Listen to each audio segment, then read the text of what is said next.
اعوذ باللہ من الشیطان الرجیم بسم اللہ الرحمن الرحیم۔ السلام علیکم ناظرین، میں ولی مصبی پروگرام دی فوکس میں آپ کو خوش آمدید کہتا ہوں۔ ناظرین، آپ کو ہمارے پروگرام کے فارمیٹ کا علم ہے۔ جو بھی امت مسلمہ کے اندر تیزی کے ساتھ تبدیل ہوتی ہوئی صورتحال ہے، اس کو باقاعدگی سے آپ کی خدمت میں پیش کیا جاتا ہے۔ آن لائن گیسٹ ہمارے ساتھ موجود ہوتے ہیں اور لائیو کالز کے ذریعے سے آپ کو پروگرام کا حصہ بنایا جاتا ہے۔ آج بھی اپنی اس بیداری کی مشن میں، بیداری سی تحریک میں ایک قدم آگے بڑھاتے ہوئے جو ہے وہ کچھ پوائنٹس ہیں ہمارے ساتھ، وہ بھی شامل کریں گے اور ان چیزوں کی طرف نگاہ کریں گے۔ مثلا کرونا وائرس کے دنیا کے اوپر جو اثرات مرتب ہو رہے ہیں، اس کے اوپر ہماری گفتگو ہوگی کہ کرونا وائرس کے پاکستان پر خصوصی کے ساتھ کیا اثرات ہیں۔ ماہ مبارک رمضان کی آمد ہے، عوامی مطالبات زور پکڑتے چلے جا رہے ہیں کہ لوگوں کو عبادت کی اجازت جو ہے وہ مکمل دی جائے، مگر آپ کو پتہ ہے کہ بہت زیادہ پاپولیشن ہوتی ہے اور سوشل ڈسٹینسنگ کا جو ہے وہ کوئی خیال نہ ابھی رکھ رہا ہے اور نہ بعد میں رکھا جائے گا۔ اس کے اوپر بات ہوگی۔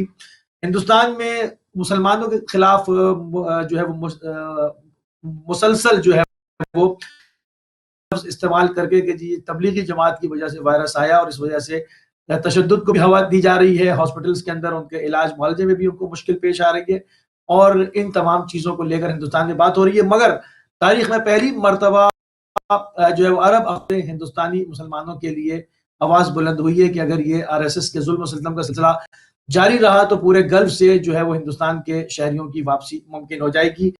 کرونا وائرس سے عالمی معیشت کو جو ہے وہ زبردست جھٹکے لگے ہیں، اس کے اوپر بات کریں گے۔ وہ ان خلیجی ممالک کے اوپر جن کی تمام تر جو ہے وہ ان کا انحصار تیل کی دولت کے اوپر ہے، ان کا ابھی کیا سچویشن ہے، وہ کہاں پر کھڑے ہیں اور مستقبل میں ان کے ساتھ کیا ہونے جا رہا ہے، اس کے اوپر بات کریں گے۔ امریکہ میں بے روزگاری اپنے اوج کے اوپر ہے، اپنے عروج کے اوپر ہے۔ پہلے سے بہت بے روزگار تھے، اب اس کرونا وائرس کے لاک ڈاؤن کی وجہ سے جو ہے وہ معیشت جو ہے وہ شدید زبوحالی کا شکار ہے اور تیل کی گرتی ہوئی مسلسل قیمتیں جو ہے وہ امریکہ کے مستقبل کے اوپر کیا اثرات منتقل کریں گی، اس کے اوپر بات کریں گے۔ اور پہلا ایران کا فوجی سیٹلائٹ اپنے مدار میں، زمین کے مدار میں کامیابی سے پہنچ گیا اور وہاں سے اس نے زمین کے اوپر سگنل بھی دے دیا۔ اب اس کے خطے کے اندر کیا تبدیلیاں رونما ہونے جا رہی ہیں، کیا جو ہے وہ فوجی طاقت کے توازن میں کیا نمایاں تبدیلی دیکھی جائے گی، اس کے اوپر بات کریں گے۔ اور ان تمام موضوعات کے اوپر بات کرنے کے لیے ہمارے ساتھ موجود ہیں آپ کی پسندیدہ شخصیت، آپ کی شخصیت کسی تعارف کی محتاج نہیں ہے، علامہ محمد امین شہیدی صاحب۔ قبلہ آپ کے پروگرام میں خوش آمدید کہیں گے اور آپ کی خدمت میں سلام عرض کریں گے۔ وعلیکم السلام ورحمۃ اللہ وبرکاتہ۔ میں آپ کی خدمت میں اور آپ کے تمام ناظرین کی خدمت میں سلامت کروں گا اور خصوصی طور پر شعبان کے آخری ایام اور رمضان المبارک کی آمد ہے، اس حوالے سے سب کو مبارکباد پیش کروں گا۔ بہت شکریہ قبلہ۔ اور جو ہے وہ شروع کریں گے باقاعدہ۔ پہلے ہم کوشش کریں گے کہ پاکستان کے حالات کو ہم دیکھیں اور کہ پاکستان کے اندر کیا معاملات ہیں۔ تو کرونا وائرس کے جو اثرات ہیں وہ پاکستان کے اوپر کیا منتقل ہو رہے ہیں، کیونکہ معیشت جو ہے وہ پہلے ہی کوئی خاص اچھی نہیں تھی، مستحکم نہیں تھی، اور اس کے بعد لاک ڈاؤن کے بعد اور جو ہے وہ ایک اکثریت جو ہے وہ ہماری جو ہے وہ ڈیلی ویجز کو کام کرنے والی ہے، روز کھاتے ہیں، روز کماتے ہیں، تو یہ سارے معاملات ہیں۔ پاکستان کی معیشت کدھر جا رہی ہے قبلہ؟ دیکھیے، کورونا وائرس نے جیسے پوری دنیا کو متاثر کیا ہے ویسے پاکستان کو بھی متاثر کیا ہے، اگرچہ پاکستان میں اس کی تباہی جو ہے باقی دنیا کی نسبت بہت کم ہے اور اسی پاکستان بہت حد تک محفوظ ہے اور اس بیماری سے متاثر ہونے والوں اور مرنے والوں کا ریشو تناسب باقی دنیا کی نسبت بہت ہی کم ہے۔ لیکن چونکہ گزشتہ تقریباً 1.5 ماہ سے پورا ملک لاک ڈاؤن کا شکار ہے، بزنسز بند ہے، ٹریفک بند ہے، ایئر لائن بند ہے، ریلوے بند ہے، بسیں بند ہے اور بازار لاک ڈاؤن کا شکار ہے، ملازمتیں ختم ہو چکی ہے، اس اعتبار سے ظاہر ہے معیشت بھی جیم ہے اور کاروبار زندگی بھی اس بہت ہی مشکلات کا شکار ہے۔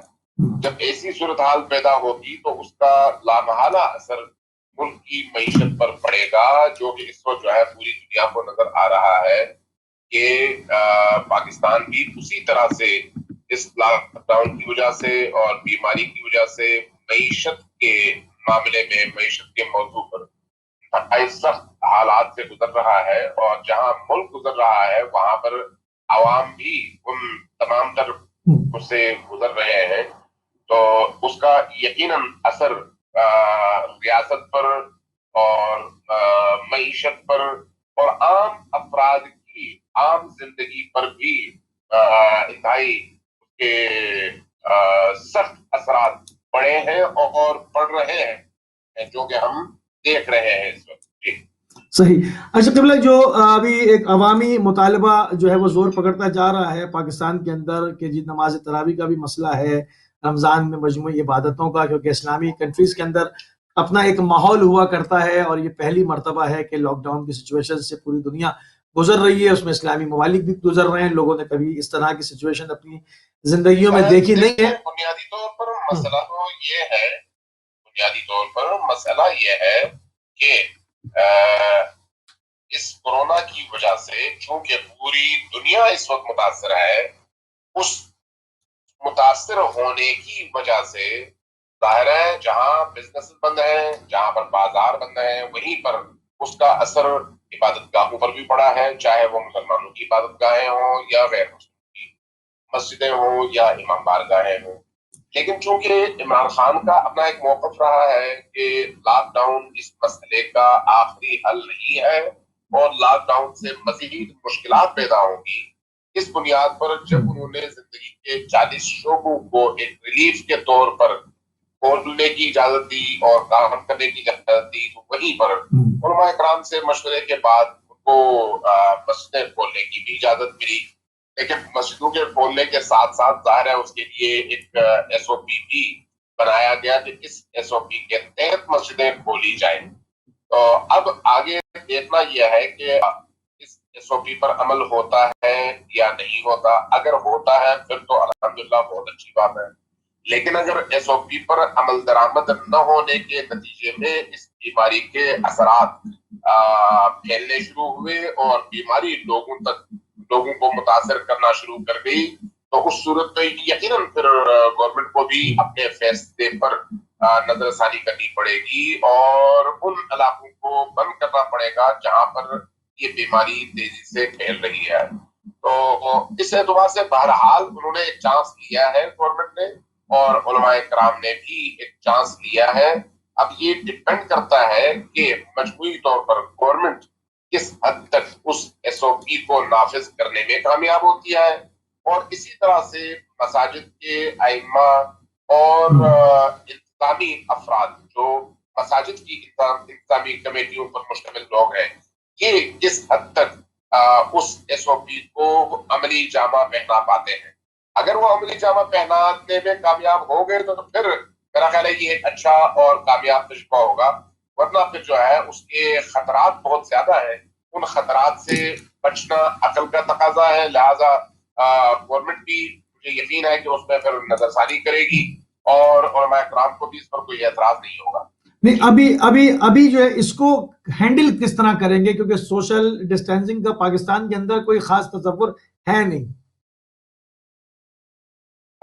دیکھیے بازاروں میں تو خیر زیادہ اس وقت مارکیٹیں کھلی ہوئی نہیں ہے، لیکن جہاں جہاں عوامی اجتماع کا امکان ہے وہاں پر کیوں نہیں انہوں نے 3 فٹ کے فاصلے پر نشان لگا دیے ہیں تاکہ جو لوگ وہاں پر آتے ہیں وہ اس نشان ہی پر آ کر کھڑے ہوں، ایک دوسرے سے جڑے نہیں. اس طرح کی ایک تربیت کا سلسلہ بہرحال جاری ہے. اور مساجد میں جب انہوں نے اجازت دے دی تو اس کے بعد بہت ساری مسجدیں میرے علم میں ہیں جہاں پر انہوں نے سوشل ڈسٹینس کے لیے جو فاصلے طے شدہ تھے، جو ورلڈ ہیلتھ آرگنائزیشن نے مقرر کیے ہوئے تھے، اس پر عمل درآمد کرتے ہوئے 3 فٹ کے فاصلے پر نشان لگا دیا تاکہ نمازی اس 3 فٹ کے فاصلے پر کھڑے ہو جائیں.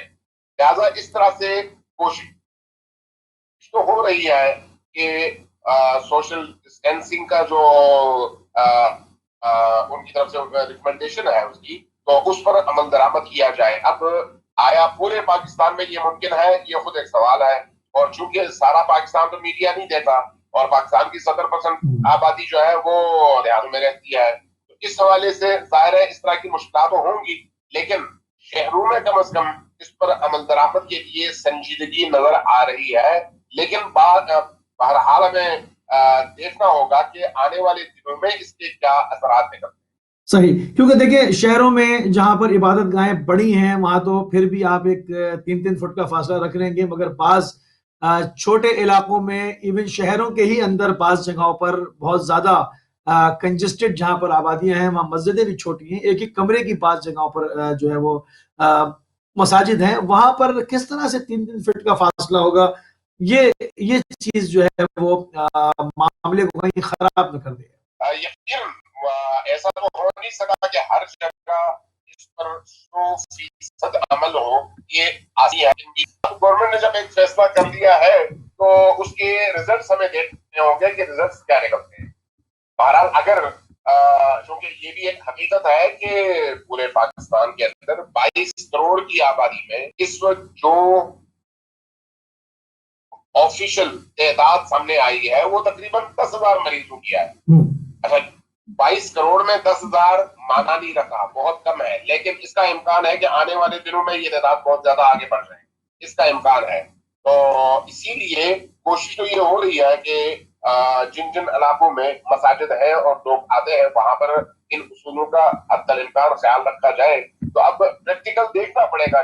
لے کر آ رہے ہیں تو لانگ ڈسٹینس کالز ہوتی ہیں، بیچ میں جو ہے وہ رابطہ تھوڑا سا منقطع ہو گیا تو اس کی معذرت چاہتے ہیں، اور دوبارہ سے جو آپ کے ساتھ جڑ گئے ہیں علامہ امین شہیدی بھی ہمارے ساتھ ہیں۔ قبلہ تھوڑا سا آگے بڑھیں گے اور ہندوستان کی کیفیت کے اوپر بات کریں گے۔ ہندوستان کے اندر چونکہ یہ پینڈیمک ہے، کیوں نہیں ان کا میڈیا سمجھ رہا کہ وہ کیوں بار بار مسلمانوں کے اوپر الزام لگا رہے ہیں کہ اس کو جو ہے وہ تبلیغی جماعت لے کر آئی ہے، کہیں پر بھی تو سنجیدگی نظر نہیں آتی۔ اگر ان کی سیاست دیکھیں تو سنجیدہ نہیں، یہ سارے معاملات دیکھیں، اب یہ پوری دنیا میں ہر ملک کے اندر کرونا وائرس کے ساتھ جو ہے وہ ایک جنگ ہو رہی ہے، نبرد ہو رہی ہے، ہر قوم اپنی پوری ملک و ملت کو بچانے کی پوری صحیح وہ کوشش کر رہی ہے، مگر ہم ہندوستان کے اندر دیکھتے ہیں کہ معاملہ غیر سنجیدہ لیا جا رہا ہے۔ وہ ابھی بھی پوائنٹ اسکورنگ کر رہے ہیں، وہی مسلمانوں کے خلاف زہر اگلنا، وہی RSS کی جو ایک آئیڈیالوجی ہے اس کو ہی پورے میڈیا کے اوپر پروموٹ کیا جا رہا ہے کہ تبلیغی جماعت لے آئی۔ اگر تبلیغی جماعت نہ ہوتی تو کیا ہندوستان میں کرونا وائرس داخل ہی نہ ہوتا؟ دیکھیے بنیادی طور پر RSS کے وجود کا جو فلسفہ ہے وہ مسلمانوں سے جنگ اور انڈیا کی سرزمین سے، ہندوستانی سرزمین سے مسلمانوں کا خاتمہ ہے۔ بنیادی طور پر جب کسی آرگنائزیشن کی اساس اور اس کے روٹس یہ ہوں تو پھر وہ کام کرے گی آرگنائزیشن جس سے وہ اپنے اس ہدف کو پورا کر سکے۔ ویسے بھی دین سے باہر جو بے دین لوگ ہیں، کسی عقیدے کے حامل نہیں ہے، جن کے اندر خدا کا خوف نہیں ہے یا جزا و سزا کا تصور نہیں ہے، وہاں پر یہ مقولہ عام ہے کہ جنگ اور محبت میں ہر چیز جائز ہے۔ صحیح۔ اس اعتبار سے اگر آپ دیکھیں تو انڈیا کے اندر چونکہ انڈینز کی یا ہندوؤں کی ایک جنگ کا سلسلہ جو ہے مسلمانوں کے خلاف مسلسل کئی دہائیوں سے جاری ہے، لہٰذا اب اس بیماری کی آمد پر انہوں نے اس بیماری کی آڑ میں مسلمانوں کو نشانہ بنانے کے لیے اپنی تمام تر توانائیاں استعمال کرنا شروع کر دی ہیں، چاہے وہ انڈیا کے باقی علاقے ہوں یا کشمیر کی سرزمین ہو۔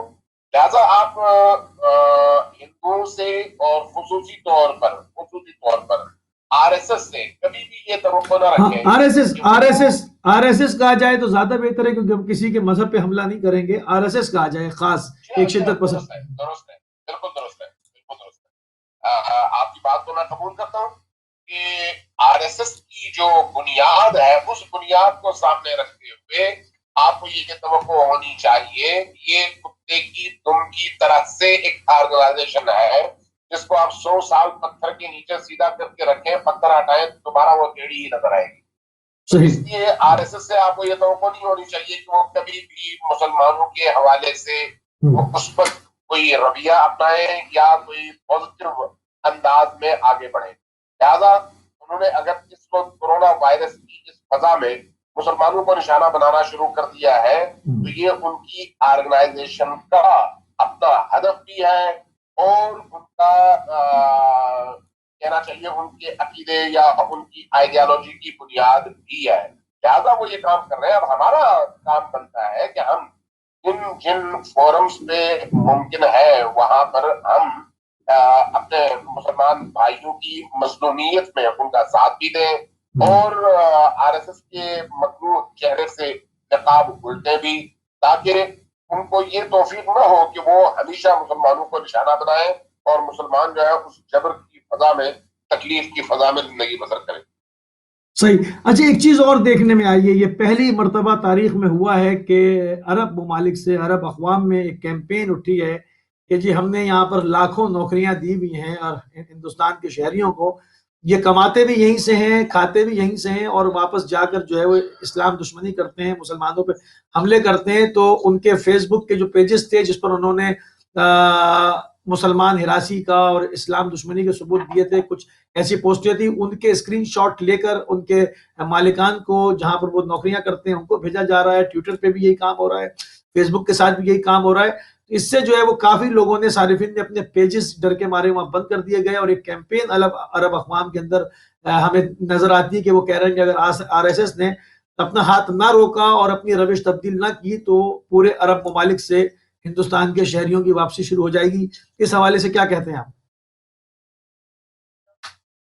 دیکھیے، یہ ایک اچھا مستحسن قدم ہے کہ جو کسی خاتون نے، شہزادیوں میں سے کسی شہزادی نے یہ قدم اٹھایا ہے، اب اگر اس پر وہ عمل درآمد کر سکیں تو واقعی یہ بہت اچھا پریشر ہوگا مسلمانوں کی حمایت کے حوالے سے انڈیا کی موجودہ اس RSS والی گورنمنٹ کے خلاف، کیونکہ بہرحال یہ ایک حقیقت ہے کہ RSS ہی نے سعودیہ میں اور UAE میں بت خانوں کی تعمیر کا سلسلہ شروع کیا۔ RSS ہی نے مسلمانوں پر ظلم اور ستم کی وہ انتہا کر دی۔ RSS ہی نے وہ قوانین پاس کیے جن کے تحت کشمیر کے مظلوم مسلمانوں سے حق حیات اور زندگی کا حق چھیننے کی کوشش کی۔ تو اس اعتبار سے اگر کہیں پر دنیا کے کسی ایک گوشے میں بھی ایک اس طرح کی مظلوم کی حمایت پر مبنی آواز اٹھتی ہے تو اس کو اپریشیٹ کرنا چاہیے، اس کو خیر مقدم کہنا چاہیے، اور اس آواز کو باقی دنیا تک پہنچانے کی کوشش کرنی چاہیے۔ اس وقت جو ہے خاتون نے چونکہ آواز اٹھائی ہے تو اس لیے ہمیں اس کو بھرپور طور پر سپورٹ کرنا چاہیے، لیکن دوسری طرف یہ دیکھنے کی ضرورت ہے کہ کیا اس خاتون کی آواز پر ہمارے عرب ممالک کے حکمران کی ضمیریں بھی جاگیں گی یا نہیں جاگیں گی۔ اگر ان کے ضمیر جاگتے ہیں اور وہ انڈین مسلمز کی اس مظلومیت بری زندگی میں کوئی اس طرح سے امید کی کرن پیدا کر سکتے ہیں تو اس کو میرا خیال ہے پوری دنیا کے مسلمان اپریشیٹ کریں گے اور ویلکم کریں گے۔ صحیح صحیح۔ اچھا قبلہ، یہ جو ابھی کرونا وائرس کو لے کر پوری عالمی تھوڑی سی معیشت کے اوپر بات کر رہے ہیں کہ جو ایک زبردست جو ہے وہ ایک جھٹکا دیکھنے کو ہمیں مل رہا ہے کہ پوری عالمی معیشت کو جو ہے وہ اسٹاک مارکیٹس کو جو ہے وہ زمین بوس کرتا چلا جا رہا ہے۔ خصوصیت کے ساتھ پہلے تھوڑا سا خلیجی ممالک کی طرف آ جاتے ہیں کہ جن کی پوری جو ہے وہ ان کا دار و مدار جو تھا وہ تیل کی دولت کے اوپر تھا، اور تیل اس وقت جو ہے وہ بالکل بھی جو ہے وہ نہیں بک پا رہا، کیونکہ ساری ایئر لائنز ٹھپ پڑی ہوئی ہیں، کہیں جہاز نہیں اڑ رہے، کارخانے بند ہیں، گاڑیاں بند ہیں، تو اس کی کھپت کہاں ہوگی؟ تو اب جو مین ذریعہ تھا آکسیجن کا خلیجی ممالک کا وہ ہو چکا بند۔ کیا فیوچر دیکھتے ہیں؟ معاملات ابھی کہاں کھڑے ہیں اور کدھر جا رہے ہیں؟ دیکھیے، کورونا سے پہلے اور کورونا کے بعد کی دنیا میں میرا خیال ہے بہت بڑا فرق اور بہت بڑی تبدیلی آنے والی ہے۔ کورونا سے پہلے کی دنیا اور طرح کی دنیا ہے، لیکن کورونا نے عالمی طاقتوں کے اندر کی کمزوری کو بالکل واضح کر دیا ہے۔ کورونا نے امریکہ کی کھوکھلی طاقت کا پردہ بھی چاک کر دیا ہے۔ کورونا نے اس وقت جو ہے معیشت کے اعتبار سے دنیا کو یہ بات بتا دی ہے کہ جو آپ کے پاس تیل کی دولت ہے وہ ہمیشہ آپ کے لیے ہتھیار نہیں ہے، بلکہ کبھی کبھی یہی ہتھیار آپ کے خلاف بھی استعمال ہو سکتا ہے۔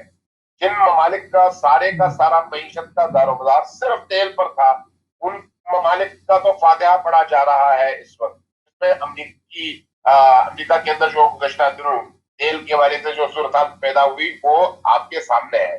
لہٰذا اگر آپ یہ دیکھیں تو جن ممالک نے تیل کے باوجود تیل پر انحصار کی پالیسی کی بجائے تیل کے مقابلے میں باقی زندگی کے شعبوں پر انحصار کر کے وہاں پر ترقی کو اپنے لیے ایک معیار بنایا، وہ ممالک بہت آسانی کے ساتھ سروائیو کر پائیں گے لیکن جن ممالک کا سارا دار و مدار ہی تیل پر ہے وہ ان کا سروائیول کی جو ہے وہ اتنا آسان نہیں ہے. چونکہ ابھی کورونا کے حوالے سے ورلڈ ہیلتھ آرگنائزیشن کے بھی اپنے جو بیانات ہیں ان کے اعلامیے ہیں وہ یہ بتاتے ہیں کہ اتنی جلدی اس بیماری نے ختم نہیں ہونا اور نہ ہی یہ بیماری ابھی اپنے پیک پر پہنچی ہے, ابھی آگے اس نے جانا ہے. تو اس اعتبار سے اگر صرف 2 سے 3 مہینے کے اندر امریکہ کی یہ حالت ہو رہی ہے تو پھر اندازہ لگانا چاہیے کہ اگر 9 مہینے یہ سلسلہ مزید چلتا رہے تو پھر باقی ان ممالک کی صورتحال کیا ہوگی جہاں پر تیل کے علاوہ کچھ بھی نہیں ہے, جیسے سعودی عرب ہے, جیسے یو اے ای ہے. یو اے ای کی تو تمام جو ترقی ہے وہ کاسمیٹک ہے, وہ ساری کی ساری جو ہے برگر کی طرح بنی بنائی ہے. اگر ایک اس کا پرزہ ہلتا ہے تو ان کی معیشت کی ساری بلڈنگ دھڑام سے گر جاتی ہے.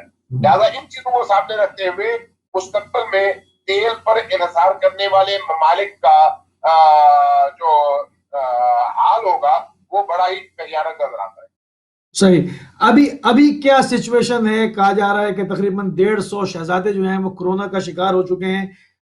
اس حوالے سے کوئی مصدق ترین اطلاع, کیونکہ جو ایک ٹویٹر پیج تھا مجتہد کے نام کا, وہ خبریں دیا کرتا تھا, مگر جو ہے وہ خاشقجی کے بعد سے وہ بھی خاموش نظر آتا ہے. معاملات اندر کیا ہیں؟ اگر کوئی اطلاع ہے تو ہمارے ساتھ شیئر کیجیے. دیکھیے یہ جو 150 شہزادوں والی خبر تھی یہ تو نیو یارک ٹائم نے دی تھی اور اس کو بھی ایک ہفتہ گزر گیا تو پھر یہ بیماری ہے بھی ایسی جو ملٹیپلائی ہوتی ہے. لہذا اگر ہم سعودیہ کے مجموعی طور پر کورونا پالیسی کو دیکھیں تو اندازہ ہوتا ہے کہ وہاں پر کورونا سے جو اندر کی تباہی پھیلی ہے وہ کم نہیں ہے. یہ صرف 150 کی بات نہیں ہے, یہ بہت آگے جا چکی ہے. لیکن اب یہ ڈپینڈ کرتا ہے کہ کہیں سے میڈیا پر پابندی ہٹے اور خبریں اندر سے باہر آنا شروع ہوں تو تب اصل حقائق اور اصل صورتحال کا اندازہ ہو. لیکن اس وقت کم از کم مکہ, مدینہ, ریاض اور ان بڑے بڑے اور اہم شہروں میں جو سما ہے وہ تو مکمل طور پر لاک ڈاؤن اور صرف کرفیو کا سما ہے, جو یہ بتاتا ہے کہ اس وقت وہاں پر صورتحال کوئی ایسی اچھی نہیں ہے یا امید افزا نہیں ہے کہ مستقبل کے حوالے سے کہا جا سکے کہ یہ آسانی سے اس کا مقابلہ کر پائیں گے.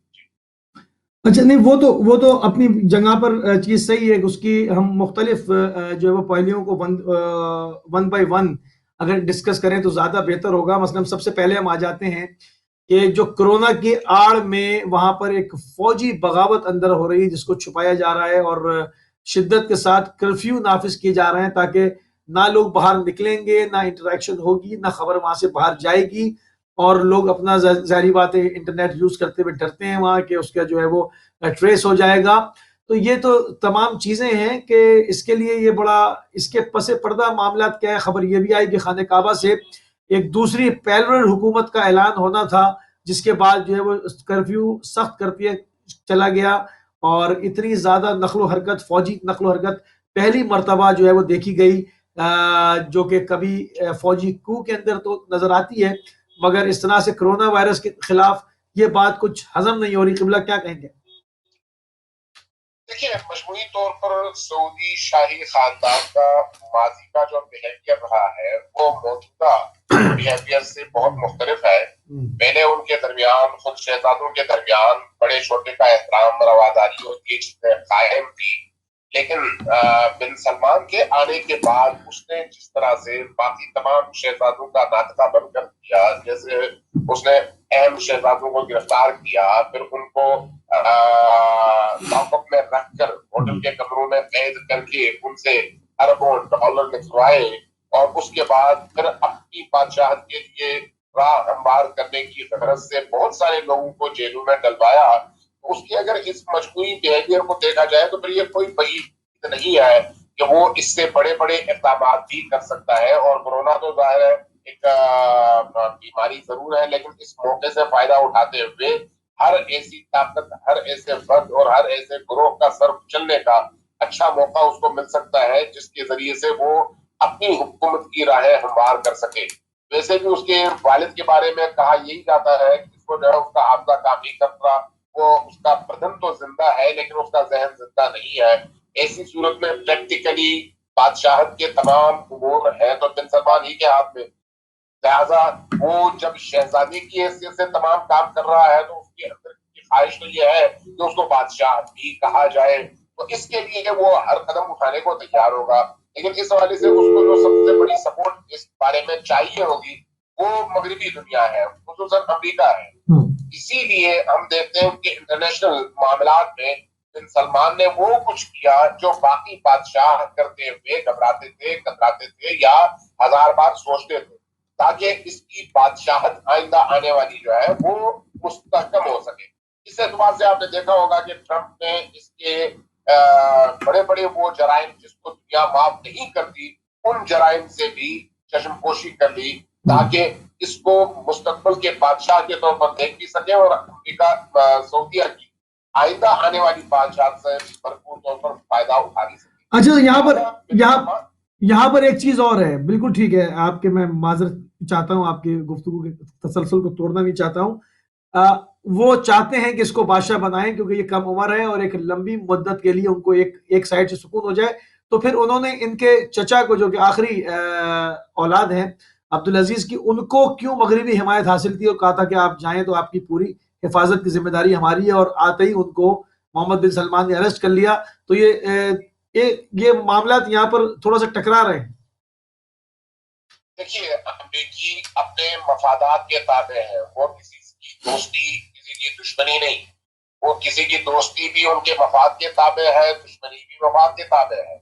اگر ان کے چچا کے حوالے سے ان سے یہ کہا گیا کہ آپ جائیں ہم آپ کے ساتھ ہیں، تو ان کو یہ پتا ہے کہ اس کی نسبت بن سلمان ان کے لیے زیادہ مفید ہے، تو وہ ایسے ایک نہیں کئی شہزادوں کو اور کئی ولی عہدوں کو قربان کر سکتے ہیں، اس لیے کہ ان کو تو اپنا مفاد چاہیے. وہ تو اس کو پریفر کریں گے جو سب سے زیادہ ان کے مفاد کو اچیو کرے گا اور محافظت کرے گا. آپ صدام کی مثال لے لیں نا کہ صدام سے جب امریکیوں نے کہا کہ تم کویت پر حملہ کرو، کویت تمہارا تھا ہم تمہارا ساتھ دیں گے، تو صدام نے حملہ کر دیا. لیکن جب کویت پر حملہ کیا تو اسی بہانے پھر امریکی اس پورے خطے میں آئے، صدام کی حکومت کی فساد کی لپیٹ لی گئی اور امریکیوں کو اس علاقے کے تمام تر ان ذخائر پر قبضہ کرنے کا اور منتقل کرنے کا موقع بھی مل گیا. تو امریکی تو اسی طرح سے کھیلتے ہیں، کب انہوں نے صدام سے وفا کیا، کب انہوں نے شاہ ایران سے وفا کیا، کب انہوں نے بس کریں کرنل قذافی سے وفا کیا، کب انہوں نے شاہ حسین سے وفا کیا، جو آج جو ہے سعودی شہزادوں سے وفا کرے. وہ اپنے مفادات کے وفادار ہیں، ان کا مفاد کہیں سے بھی پورا ہو وہ اس کو پہلی ترجیح دیں گے اور اس کے مطابق اپنی پالیسی بنائیں گے. صحیح. اچھا، اب یہاں پر جو نظر آ رہا ہے، کیونکہ ہم خلیج کے معاملات پہ ون بائی ون جو ہے وہ ایک آگے بڑھنا چاہ رہے ہیں، تو ایک ایک پوائنٹ کر کے ہم ڈسکس کرنا چاہ رہے ہیں.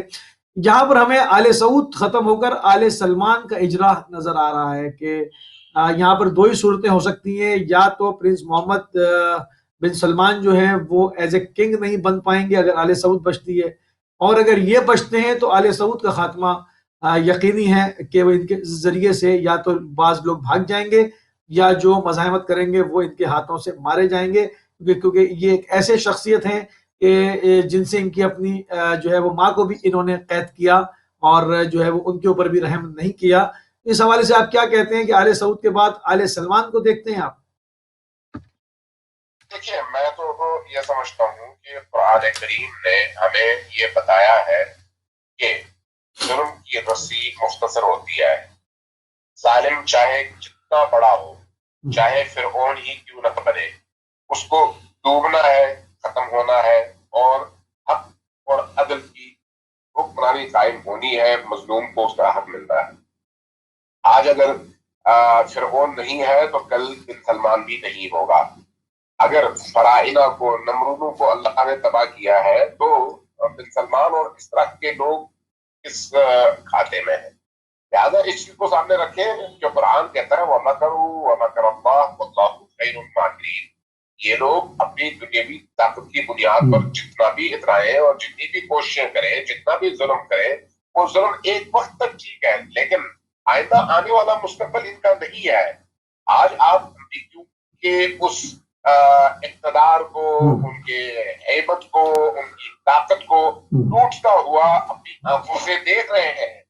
آج بہت دور کی بات نہیں ہے، یہی اسی ہمارے خطے کے اندر رشیا کی اتنی بڑی ریاست اتنے سارے چھوٹے چھوٹے ٹکڑوں میں بٹ گئی اور ریاست تقسیم ہوئی. وہ جو عظیم روس کا ملک تھا، USSR کا، وہ ختم ہو گیا.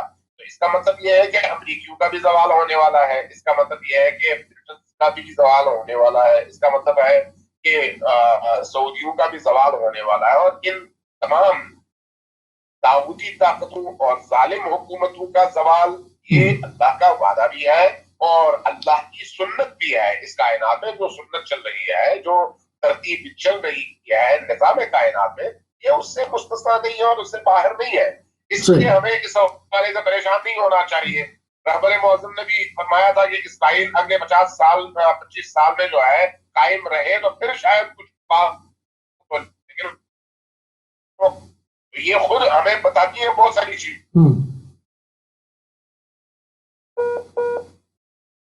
بالکل صحیح، بالکل صحیح. معذرت چاہتے ہیں ناظرین، ہمارے لانگ ڈسٹینس کال ہے اور جیسے ہی ہمارا رابطہ دوبارہ قبلہ کے ساتھ بحال ہو جائے گا، ہم اپنی گفتگو کو دوبارہ سے جاری کریں گے. جو ہے وہ بہت عمدہ جو ہے وہ تمام چیزوں کے اوپر اپڈیٹس جو ہے وہ علامہ امین شہیدی صاحب جو ہے وہ پیش کر رہے ہیں. یہ سارے ہی معاملات ہیں کیونکہ ظلم کی رسی جو ہے وہ دراز ہوتی ہے، مگر اتنی نہیں ہوتی کہ وہ ہمیشہ جو ہے وہ مظلومین کے اوپر ظلم ہی کرتا رہے. مگر ہم اس وقت دیکھ رہے ہیں کہ پروردگار کا جو وعدہ ہے مستضعفین کے ساتھ کہ وہ مستضعفین کو قوت عطا کرے گا، وہ ہم اپنی آنکھوں سے وہ اس وعدے الہی کو پورا ہوتے ہوئے ہم اپنی آنکھوں سے دیکھ رہے ہیں. اور یہی سارے معاملات ہیں اور انہی تمام چیزوں کے اوپر جو ہے وہ دقیق نگاہ ہے ہمیں جو ہے وہ اپنی رکھنی چاہیے کہ کیا سارے معاملات ہیں، تبدیلیاں کیا ہو رہی ہیں. کرونا وائرس جو کہ ایک اس وقت ایک ایسا ایک معاملہ بن چکا ہے جس نے جو ہے وہ پورے ملکوں کی معیشت کو جو ہے وہ اس کو کہیں کہ وہ نگل لیا ہے. تو اس کو جو ہے وہ غلط نہیں ہوگا. آپ کے سامنے ہے کہ بظاہر ایک وائرس ہے جو کہ ایک انسانی آنکھ سے نظر نہ آنے والی چیز ہے، مگر اس کو لے کر جو معاملات ہیں وہ کتنے خطرناک ہیں. پوری دنیا کے اندر جو ہے وہ معیشتیں جو ہیں وہ پورے ملکوں کی جو ہے وہ زمیں بوس ہوتی چلی جا رہی ہیں اور یہ سارے معاملات ہیں. اب اس کو جو ہے اس کے اندر ہم کوشش کر رہے ہیں کہ 1 بائی 1 جو ہے وہ اس کو ڈسکس کرتے ہوئے آئیں کہ پاکستان کے کیا معاملات ہیں، اس کے اوپر جو ہے وہ پاکستان کے اوپر جو پڑنے والے اثرات ہیں وہ کیا ہیں. اور اس سے اگر ہم آگے بڑھیں تو ہم دیکھیں گے کہ جی لاک ڈاؤن کیا گیا، پاکستان کی جو معیشت ہے وہ پہلے ہی جو ہے وہ ایک زمیں بوس معیشت جو ہے وہ شمار ہوتی ہے. قرضوں کے اوپر جو ہے وہ ہمارا ملک چلتا چلا آیا ہے، سال ہر سال سے جو ہے اس کے اوپر قرضے ہیں. جو نیا حکمران وہ آتا ہے وہ قرضوں کا بوجھ مزید جو ہے وہ قوم کے اوپر مزید بڑھا دیتا ہے اور اسی طرح سے جو ہے وہ یہ سارے معاملات چلتے چلے آئے ہیں. تو اب ایسے ایک معاملے میں ایک کرونا وائرس جو ہے وہ اور جو ہے وہ آ گیا اور اس کے بعد جو ہے وہ پاکستانی حکومت کے لیے چیلنجز جہاں پر اتنے سارے تھے جو کہ ایک تبدیلی کا نعرہ لگا کر جو حکومت اس وقت آئی تھی، اس کے لیے مزید چیلنجز بڑھ گئے. قبلہ ہمارے ساتھ ہیں. قبلہ دوبارہ سے آپ کو پروگرام میں خوش آمدید کہیں گے اور آپ کے ساتھ جو ہے وہ ہمارا رابطہ منقطع ہو گیا تھا لانگ ڈسٹینس کال کی وجہ سے. قبلہ جو بات ساری یہ ہو رہی تھی کہ تھوڑا سا آگے دیکھتے ہیں. آپ نے جو ہے وہ اس کے اوپر اچھا جو ہے وہ ایک تجزیہ دیا کہ یہ سارا معاملہ جو ہے وہ ایک ظالم کا ایک ٹائم ہوتا ہے اور اس سے زیادہ اس کو جو ہے وہ کھلی چھٹی نہیں ملتی. اب آپ یہ معاملہ جاتے ہوئے کدھر دیکھ رہے ہیں؟ آپ کی نگاہ کیا کر رہی ہے؟ کیونکہ آپ کا کافی وسیع تجربہ ہے ان تمام میدانوں کے اندر کہ آپ اس کے اوپر ایک اچھا تجزیہ دے سکتے ہیں. کیا حکومت حجاز کی باقی رہے گی یا افراتفری ہوتے ہوئے دیکھ رہے ہیں؟ دیکھیے، سعودیہ کے اندر لوگ اپنے اس نظام سے مطمئن نہیں ہے. جس معاشرے کے اندر انسان آزادی کے ساتھ اپنی زندگی گزار نہ سکے بلکہ گھٹن ہو، اس معاشرے میں ایسے نظام کو بہت زیادہ دیر برتنے کا موقع نہیں ملتا. یہ ایک تاریخی حقیقت ہے. چاہے وہ دنیا کا کوئی بھی ملک ہو اور چاہے مسلمان ملک ہو یا غیر مسلم ملک ہو، جبر کی فضا کچھ سال چل سکتی ہے، کچھ